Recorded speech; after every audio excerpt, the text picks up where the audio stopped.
Here's an interesting thought. Back then, when you first met,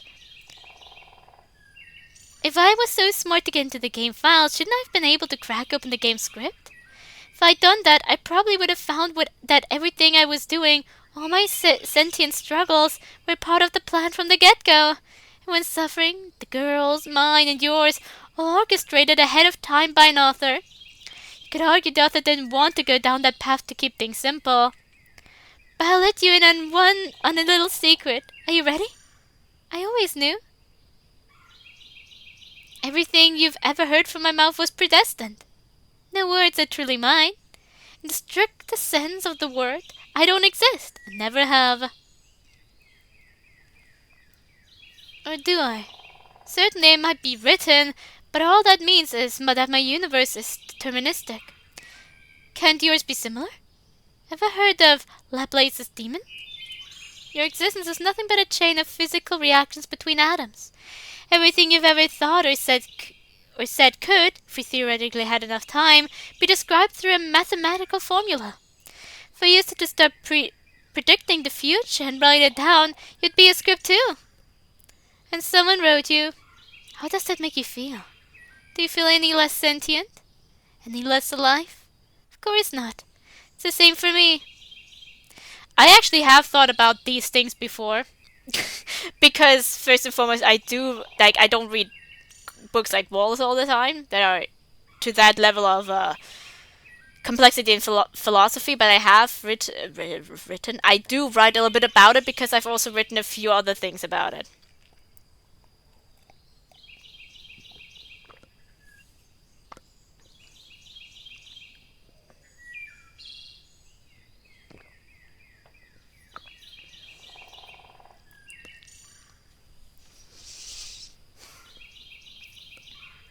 So due to that, I kind of, in fact, did have thought about it before. And this little secret of hers, I feel like, has always been to me more of a part of her tragedy.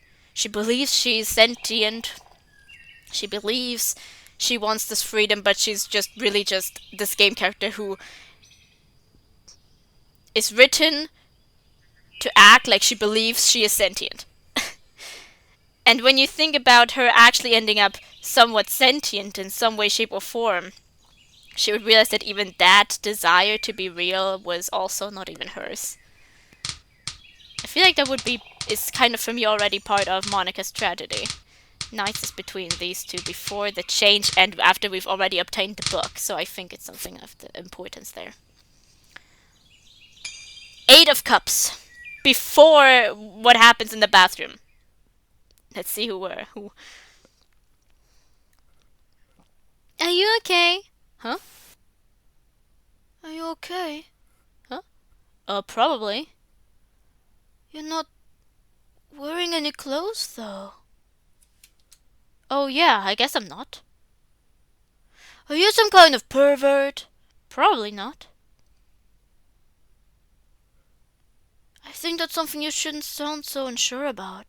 I think high school girls shouldn't talk to creepy naked guys in bushes, but here you are.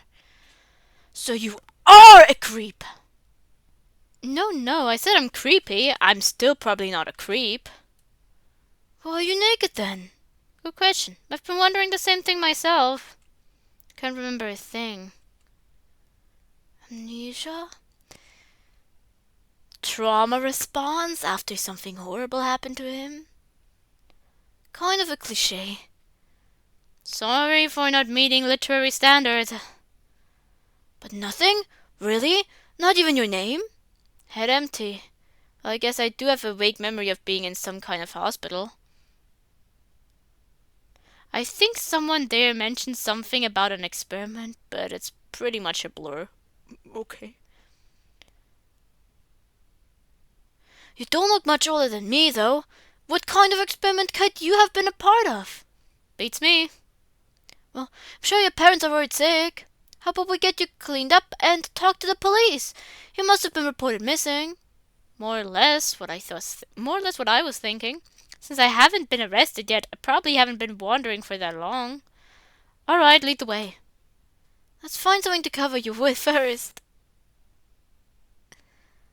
This is nuts. You can't seriously be giving me a whole house. You don't like it? It's too much. You've already done way more than I could have asked for. Are you worried about being lonely? I totally get that. How about we get you a cat? Not really my point. I appreciate everything you and your folks have done for me, but this... Like, at the end of the day, I am literally just some random guy you found on the street. You don't owe me anything. Oh, come on. Nobody's been living in it since Grandma died. Besides, it's not like it's just like it's forever, just until the police figure out who you are. That might turn out to be a while. Then we'll cross that bridge when we get to it.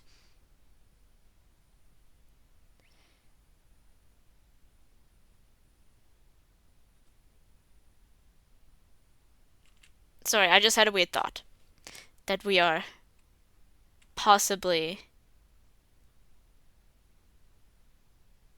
Max.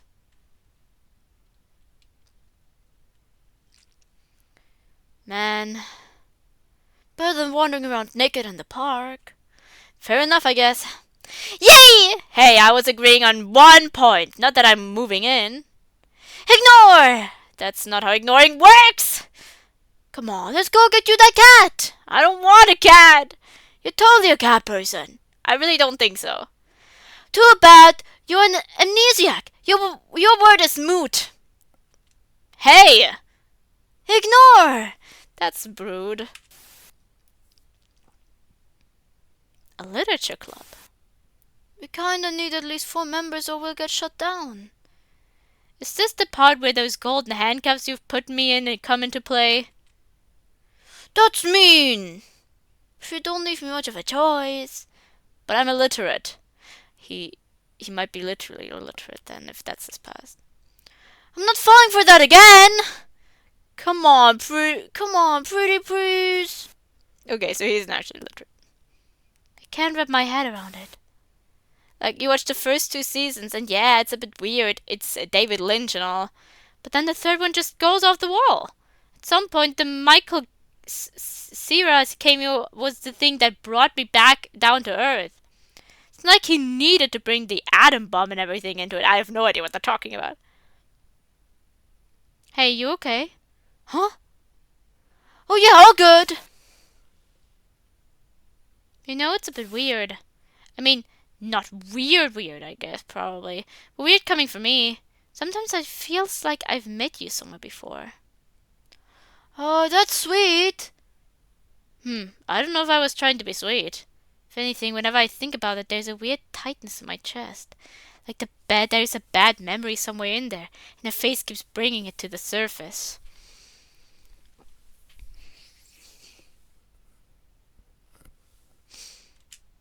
But nothing ever comes. Like being stranded in the middle of a vast ocean, but all you can see are the shark fins. They're always circling. How is that for poetic? Of course I understand. I'm here for you. For everything you've done for me. If you ever need anything. That really means a lot. Thank you.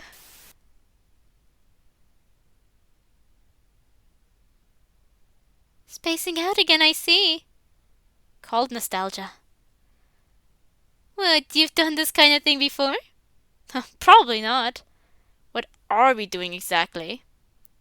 Something far more complicated than what I showed you before. This will require a full-on ritual. If you help me and everything goes well, you should be able to go back and save her. What do I have to do? We'll be evoking the power of the god of time.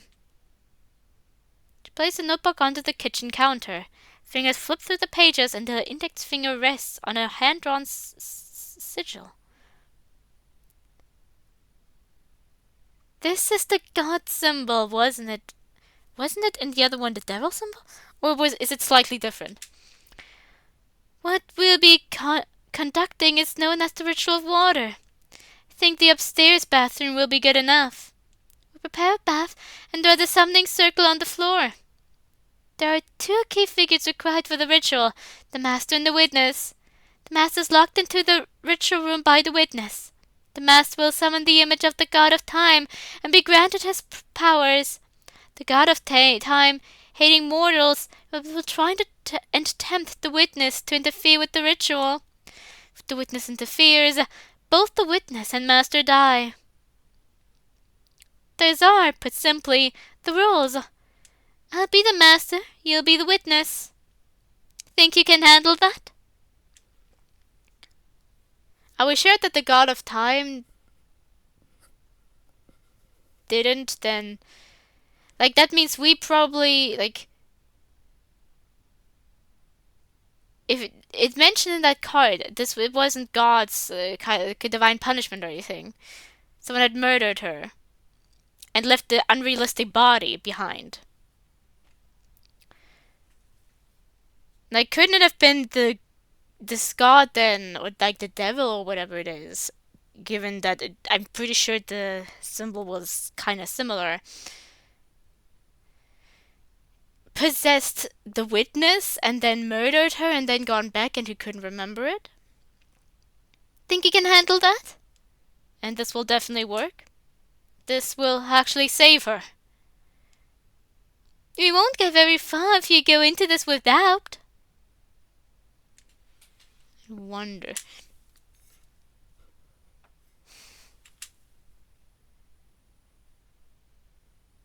Alright, I'll do it. Don't worry. When all is said and done, things will turn out okay. I promise. I wonder if this is then the same Monica or a different Monica. Because we certainly have the Monica in the room, and I'm not sure if that's the Monica we're actually seeing right now. We go on to set everything up in the bathroom. Make sure the house is locked up tight. All the windows have to be closed. You've got the only key to the bathroom? Good. Go to your room and lock yourself in, just to be sure. It sounds silly, but check for any hiding places. You have to be absolutely certain you're alone. Then just stay put. No matter what happens, don't go outside.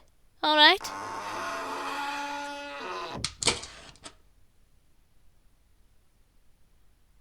And here I am now, doing something objectively stupid, and he was wondering if what was happening with work and everything. So he probably got like possessed or something. Obviously, there were no boogeymen here, not in the closet or under the bed or behind the door. I'm alone in here. Natsuko is right, I should have gone to a doctor. This is actually insane. Do you really believe this will fix things? What happens the next time I'm faced with death? At some point, there won't be enough bathrooms to bring everyone back. Sorry.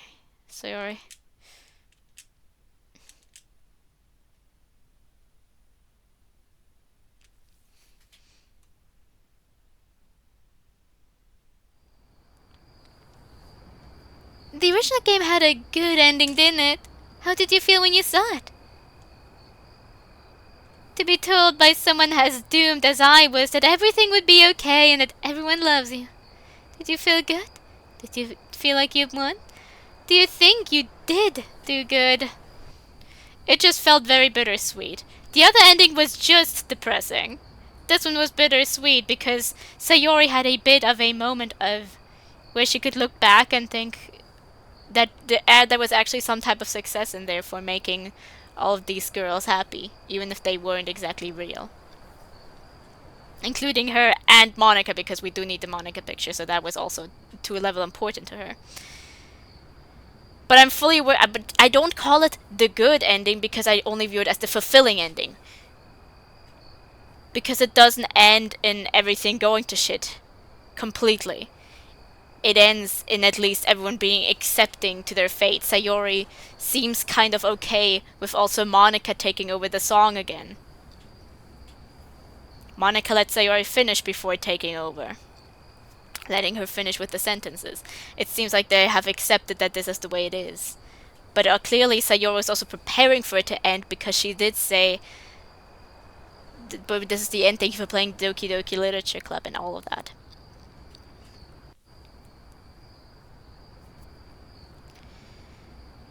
And therefore that would mean... blah, blah, blah, blah.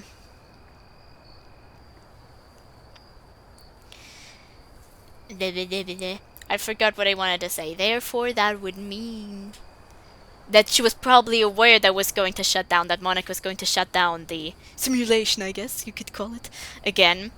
Meaning that at the very least they were all accepted and had just a little moment of happiness. Sayori wasn't doomed to completely go insane. She still kept sane enough to at least acknowledge that in that moment she was kind of also just fulfilled. Not exactly happy, but glad with the way that at the very least there was a moment of happiness, and Monica kind of probably also felt in a similar way.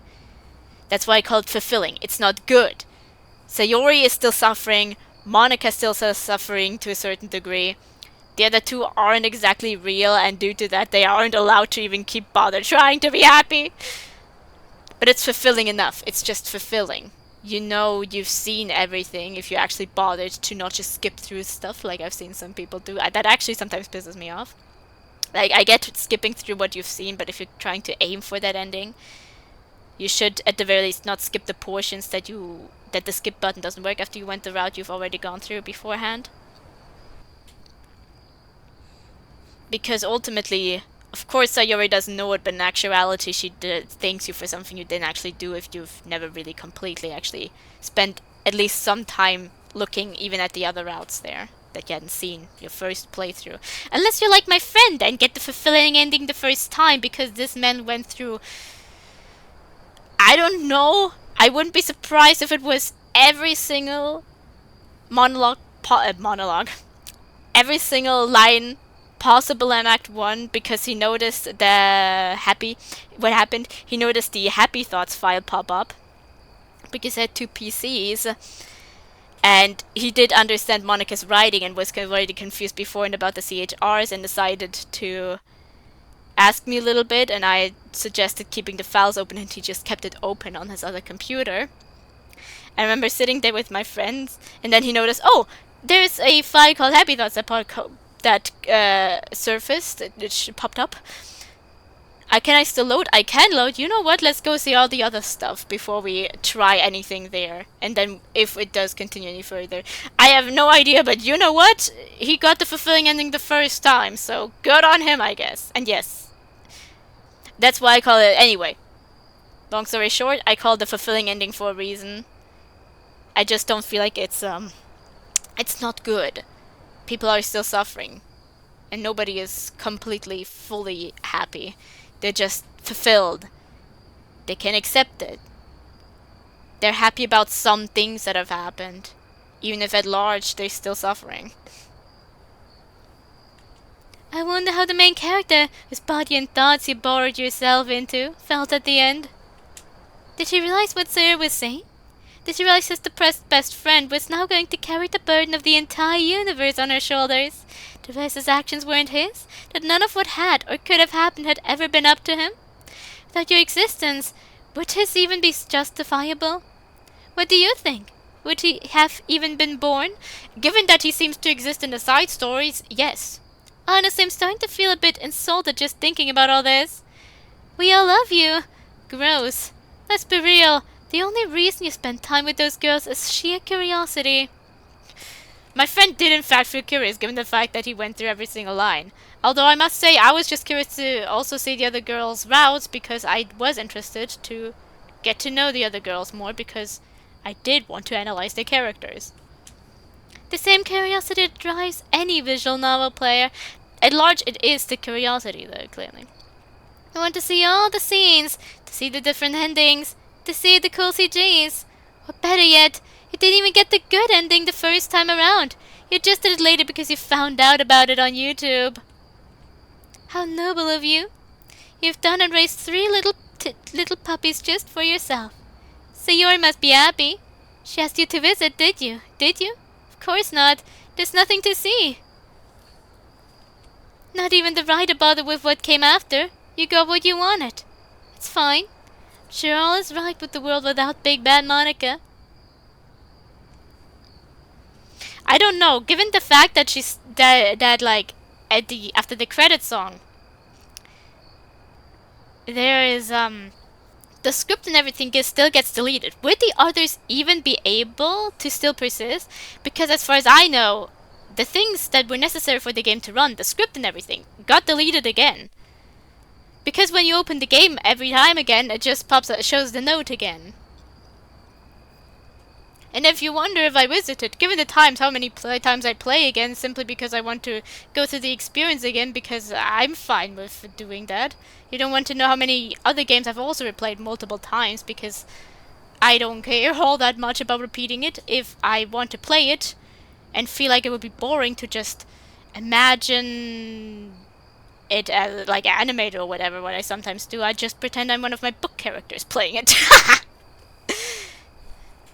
And so I have an endless supply of always repeating it without it getting boring for me. Of course I sometimes need to take breaks, but basically I do keep visiting. If you can really chuck it all up to care, or more to just mere desire of my own, of myself wanting to feel something. Feel the feelings that I know the game will give me. Now that is a different question. But I don't think that it ever really bothered with it. I do think that it makes sense for the game to be deleted because Sayori still would suffer. So it makes sense that Sayori and Monica would both be fine with the world still, after like Sayori had like her ability to at the very least say her little message.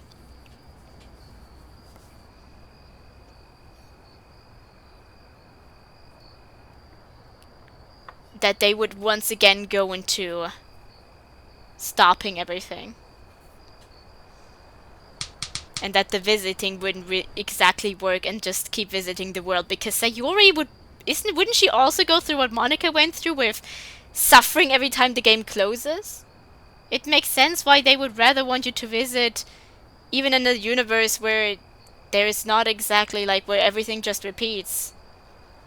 Because if you repeat the game there, then none of them will remember that it's a repeat. And none of them will have to go through that type of realization.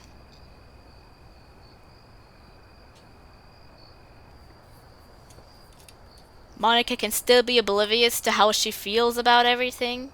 Sayori doesn't have the epiphany. And Natsuki and Yuri in Act 1 are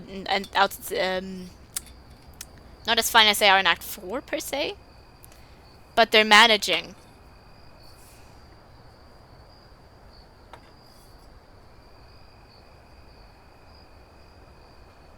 In the end, in Act 4 of the fulfilling ending, Sayori and Monica still can neither be completely happy. They will never be completely happy, but I feel like in Act 1 they can still somewhat be able to...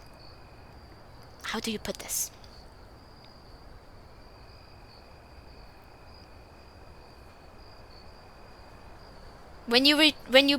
It makes no sense to keep playing a game for you to keep playing a game where Sayori and Monica are already completely just suffering, versus you being forced to, if you want to visit again, go back to the beginning of the game where the suffering is still actually until you go to the start entering Sayori getting more depressed. But you're actually still in a level of somewhat a little bit of a better situation there for the two of them. If only it is that the better situation is ignorance is bliss. For Sayori lacking the realization, the epiphany of her reality being a game, and for Monica lacking the epiphany of what her actions will lead to. And that her actions are futile.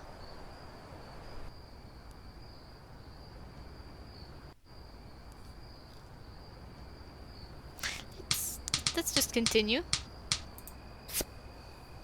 But yeah, long run will cut short, but 2 of Cups. Sayori, wait a second. I don't call it the good ending. It's not a good ending, it's a fulfilling ending. It's an ending that kind of feels better than the original. Oh! Dr. Radcliffe stumbled into his office. No matter how many fingers of whiskey he downed, Edmund's words continued to fester in his ears. Harrison was dead. That made him the third. The third of his patients now dead by their own hand. Perfectly normal people who had come for perfectly normal issues. Now desperate, Radcliffe sat by his tape recorder replaying the sessions, looking for proof of his blindness, his stupidity, his ignorance. Something in their voice, in their choice of words, the way they shifted in their seat. Anything. Anything to have it make sense. Radcliffe had spent all his life terrified of diseases. Terrified of the idea of something burrowing itself into your body and destroying it from within. Terrified of the lack of control. Forced into his profession, found some solace in believing that the disease of the mind could be treated. That, in spite of everything, in spite of the worst of your thoughts, a part of them would always be our own. This was different. The minds of these three people were not eroding. The turn was so sudden, so unexpected, so brutal, that it was as if a switch had been flipped. So someone or something simply willed them to die. It was a ridiculous notion, a notion he could only silence by proving his failure as a doctor. Yet, no matter how desperately he listened, he could never do it. The more he drank, the more he yelled into the mirror. He called himself a liar, a coward, a fraud. But he could not escape the truth. The truth he had been trying to run from his whole life. We are all diseased. Our minds are not our own. There's a little devil inside all of us. And now, little by little, person by person, it was clawing its way up, away to the surface. Boo.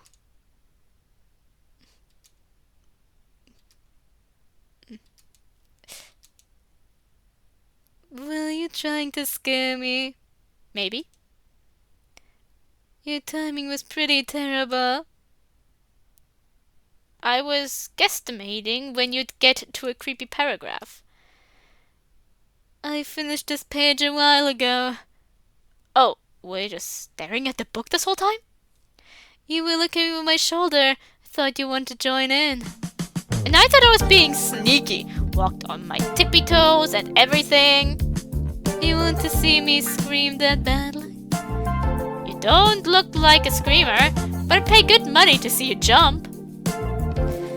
Don't know what to do with that information. I don't know what to do with that information. I suggest forgetting I ever said it. Sounds wonderful. Now please, don't drop the tea. I remember what I'm holding. Oh, right.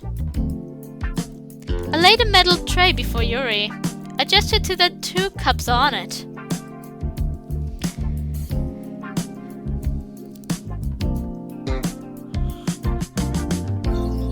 Behold, it is tea that I'm currently also holding. It most certainly is. Well done!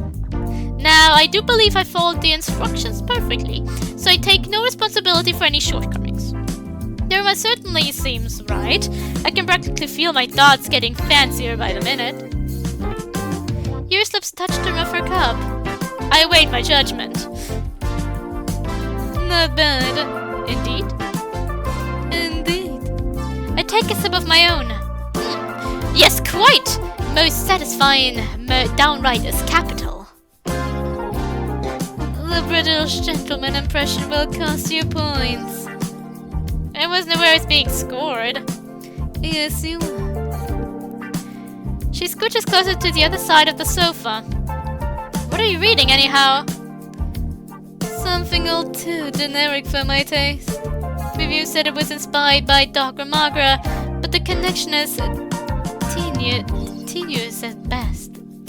Dr. Magra? You've never heard of it? Yu reaches for a handbag and starts rummaging through it. Then she pulls out a bunko and sets it on the table.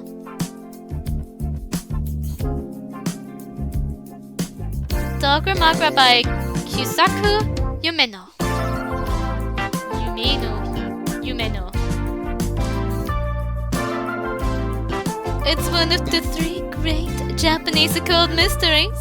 A man wakes up in an asylum without any memory of who he is. How he got there. He's told he's part of an experiment and that, to leave, all he has to do is remember. The man is given access to a bunch of documents left behind by the previous head researcher. One of the documents is called Dogra Magra. When the protagonist opens it, the first few lines appear to be of the actual book.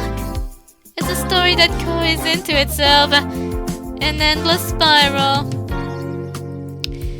Yeah, and we did see that the ending seems to...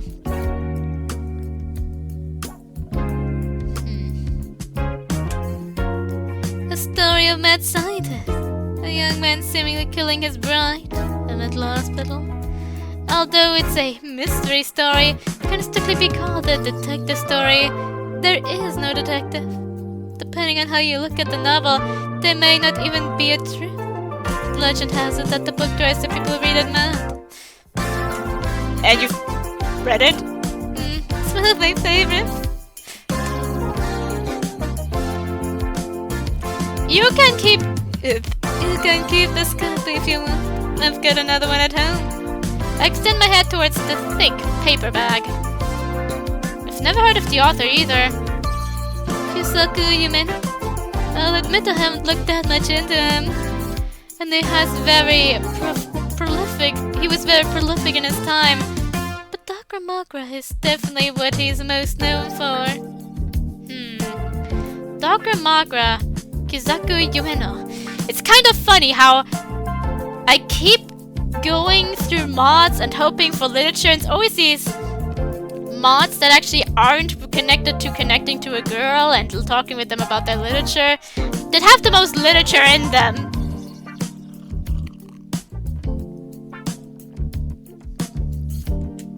Thinking about it all sounds strangely familiar.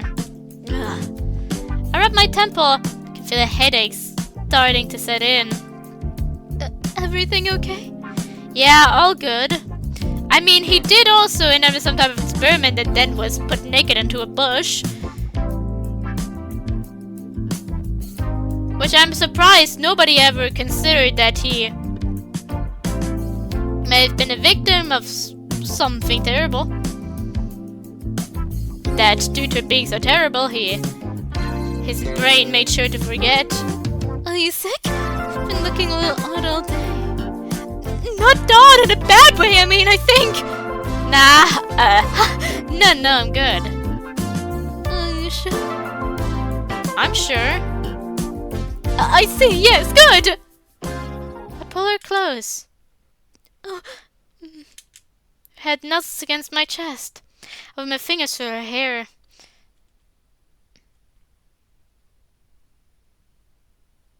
I place the tray with the empty cups onto the kitchen counter. I can still feel her saliva on my lips. So that's the girl we're taken by? We are with Yuri?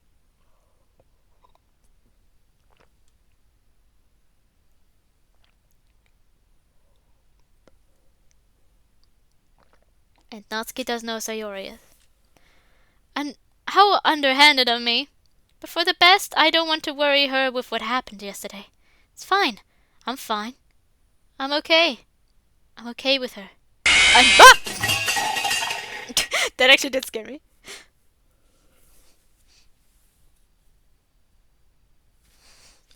There's something that I need to take care of later. I didn't think you'd jump. Is the tea set okay? Yes. Thank God.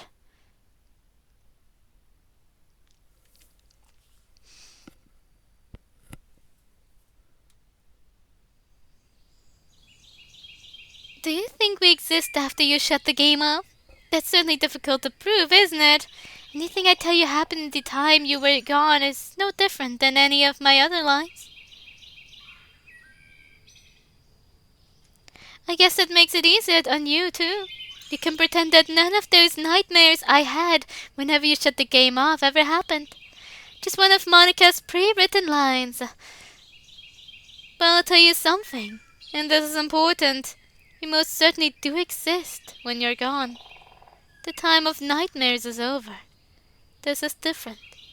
You're not staring into a box. You're looking through a telescope. The files are just a means to an end.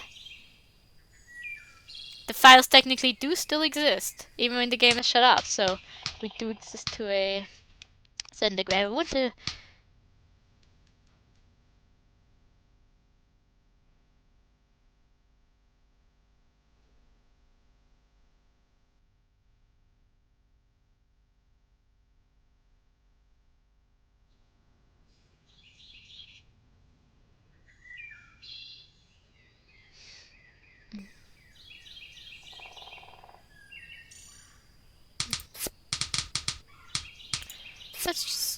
Let's just go further like this.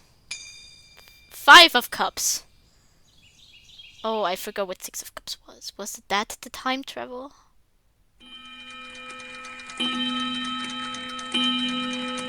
Oh, fetus of fetus, why do you squirm? Does knowing your mother's heart frighten you so?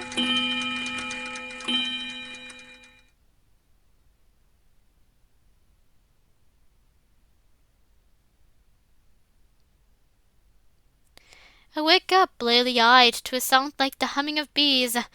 The resonant reverberations continue to echo through my ear canals. As I listen intently, I realize that it has to be midnight. Somewhere nearby, a clock was striking the time. I'm drifting back to sleep. The bees gradually fade away, and all is silent once more. Abruptly, I open my eyes. A single light covered in pale dust is fixed on the high, wide ceiling. A large fly rests on it, motionless as if it's dead.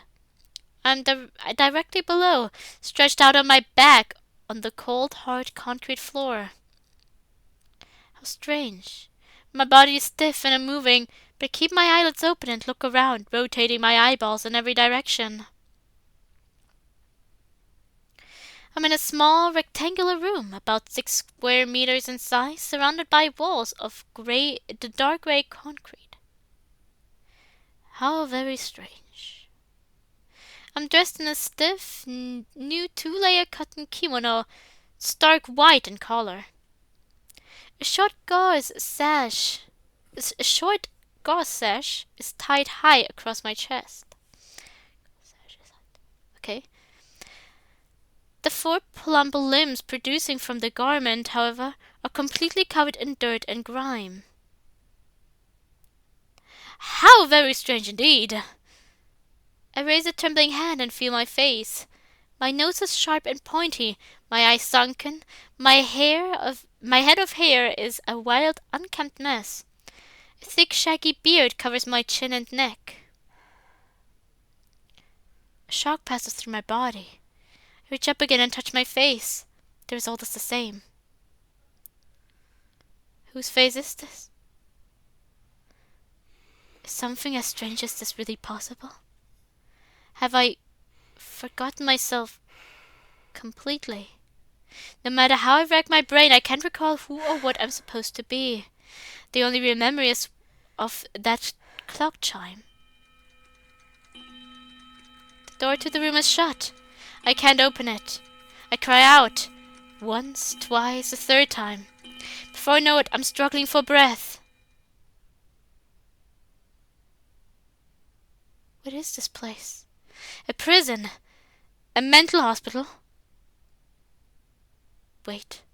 I hear something between the chimes. It's coming from the wall. In the wall? No. Just listen. Listen. Hey. Can something be born from nothing? It's a woman. At least I think so.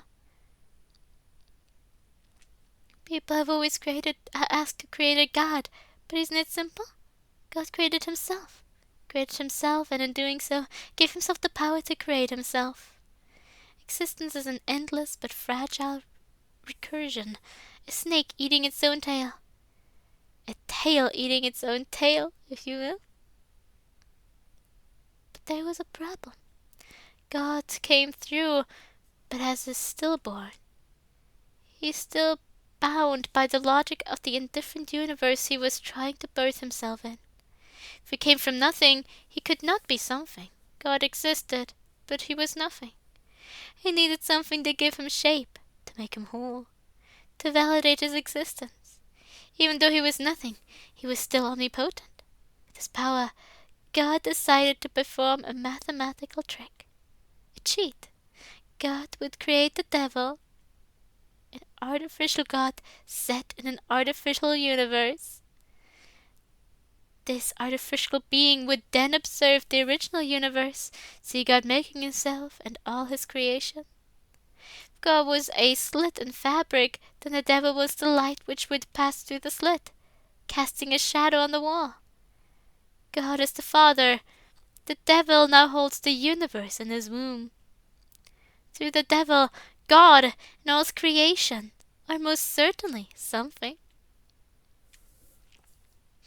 Welcome then, God. This conversation is and isn't happening. The devil may or may not have been made. We are all real, maybe, and maybe we're all still nothing. It doesn't make sense, does it? That's okay.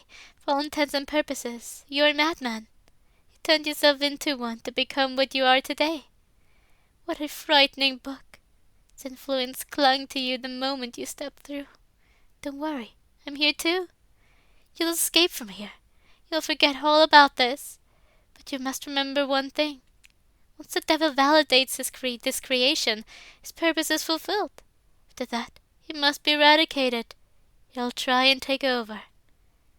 He'll trick you. He'll trick himself. Don't make the same mistake as I have. Don't lose yourself. This is real.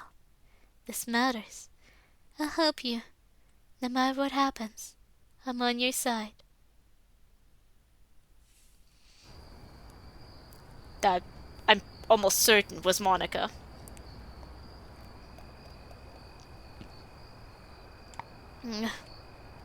Head hurts. What time is it? Too dark, too early. Back to sleep.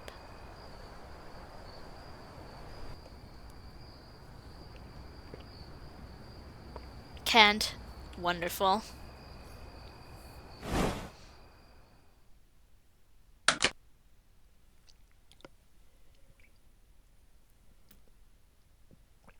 That woman got on my skin. She's deranged, that's all there is to it. It doesn't matter what they say she can do. What she says she can do. I don't know why she's doing this to me, but I'm not desperate, for crying out loud. Dead is dead.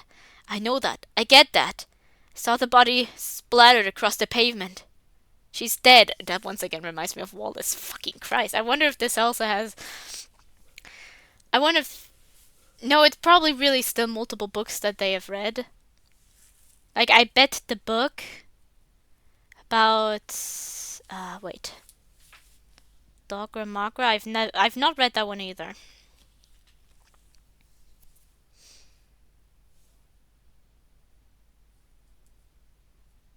Yeah, Yumeno... Yeah. It's just...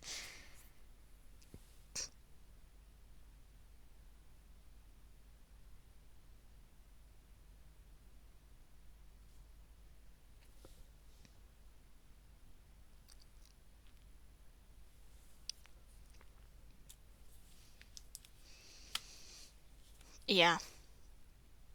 So, if it also has some type of similar structure, then they most likely also got inspiration from those books. But still, a lot of this still reminds me of Wallace. I wonder if the books are simply similar in some regards.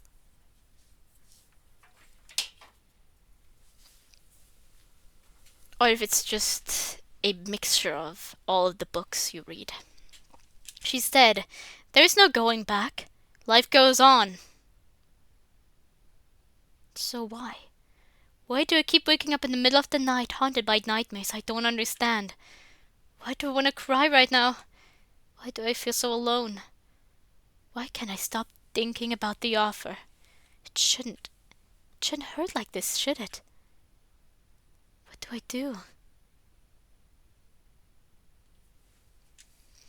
I think the first episode now is that should be the first First of Cups. Suppose you were a character in a story, how would you know? Because you can remember past last Thursday? Please, we wouldn't really be able to fully know. That's something that I've always thought about. Unless we are a sentient one, we would never know if the world around us is a game or a story or we're not. Unless we're intended to be a sentient character. Or have, for some reason, end up being sentient. Fictional characters have innate knowledge too. That's what makes us convincing. And keeps us convinced. Try again. Because you have thoughts? I have thoughts too. Just because you can't find them in the game files doesn't mean they aren't there. What else? There is nothing. Because there are no glitches in your reality? No mistakes? No plot holes? Looks like we've got ourselves a non-believer, hey? But you've got a way simpler objection, don't you?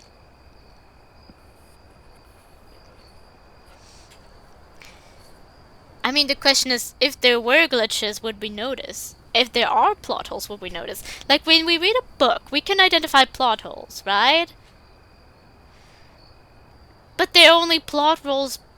But they're only plot holes in the definition of what is a plot hole to us. Like, our definition of plot holes. What if there are plot holes in our reality and we just wouldn't notice it because they are plot holes by different definition? Because in another higher universe, what happens wouldn't make any sense. Nobody would bother writing billions and billions of perspectives for every waking moment. Like this, though, you don't really need that many perspectives at all. You just need one.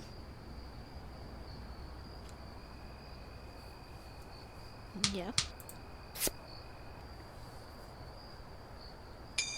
Ace of Cups. No, wait. Is that the first or the later one? I don't know. Huh? Oh, I must have... What was I doing?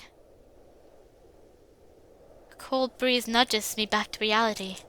I'm standing in the middle of a street. The squeak of a rusted fence gate draws my attention to a familiar house. It's my own. Could Ace be for Queen? I don't know. The front door is wide open. Somewhere deep in my head an alarm bell is going off, but I can't understand why. I look around. Everything is quiet, save for the whistle of the wind. I slide my hands into my pockets, hoping to shake off the sense of unease. Not because the street looks so empty, but because I realize it's not. There's a girl standing next to me. Has she been here the whole time? You're looking all lost. More than you'd think, but less than I should be. Sorry, that sounds weird. I promise I'm not a creep or anything.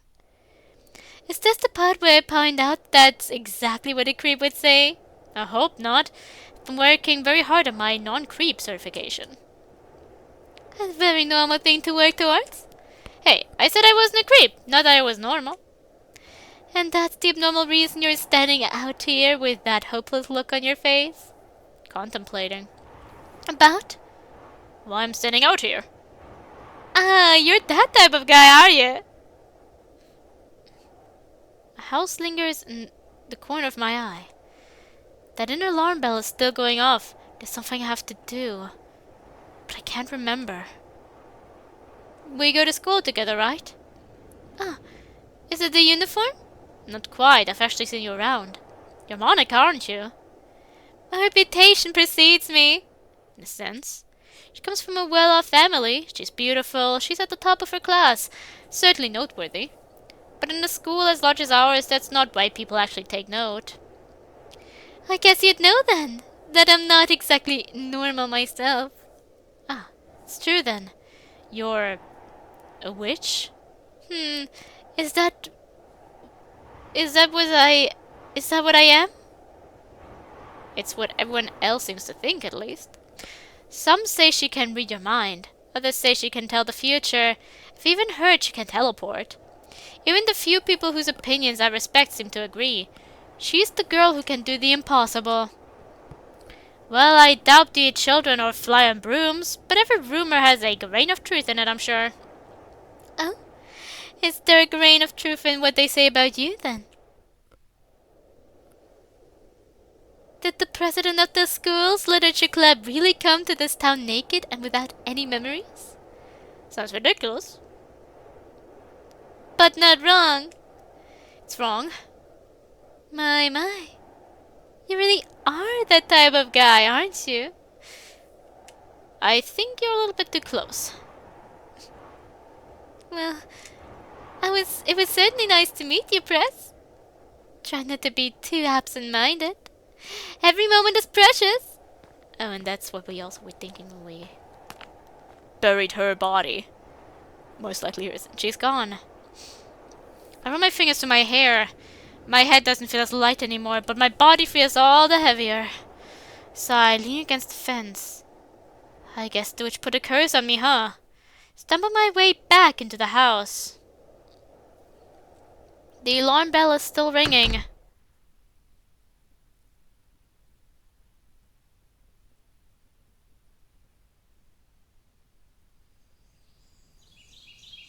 Would you look at that? I'm out of cards. We still need to look at the night. Quite a strange tale, don't you agree? A protagonist apparently traveled through time. Strange dreams. And Richard ended up in... me dying? Oh dear. Sirius dead. But that face at the end is certainly familiar, isn't she? That's right. This is, in the end, a mystery story. Have you figured out any of it out, I wonder? Something happens in that night that allows us, with the help of, like Monica wanted us to allow us to travel back in time, and something, after we've buried her, happens, where we're kind of allowed to do that. It might be related to that Dagra Magra book, in a philosophical sense.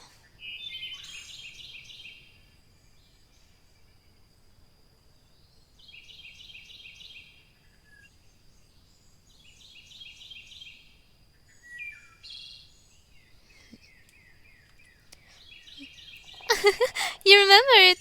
I did promise to get back to that card, didn't I? Yeah, I've been wondering about it the whole time.